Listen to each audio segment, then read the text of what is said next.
बेळगाव शहरात वाढत्या अतिक्रमण आणि बेकायदेशीर जाहिरात फलकांवर बेळगाव महापालिका प्रशासनाने बुधवारी धडक कारवाई केली।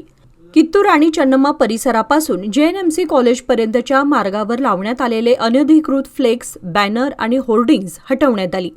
महापालिकेच्या पथकाने विशेष मोहीम राबवत रस्त्यालगत व सार्वजनिक ठिकाणी लावलेले बेकायदेशीर जाहिरात फलक हटवले। यासोबतच फुटपाथ आणि रस्त्यावर झालेले अतिक्रमणही काढून टाकण्यात आले, ज्यामुळे वाहतुकीला होणारा अडथळा दूर झाला। प्रशासनाने स्पष्ट इशारा देत सांगितले की परवानगीशिवाय जाहिरात फलक लावणाऱ्यांवर पुढेही कठोर कारवाई केली जाईल। शहर स्वच्छ व सुटसुटीत ठेवण्यासाठी अशा मोहिमा सातत्याने राबवल्या जाणार असल्याचेही अधिकाऱ्यांनी सांगितले।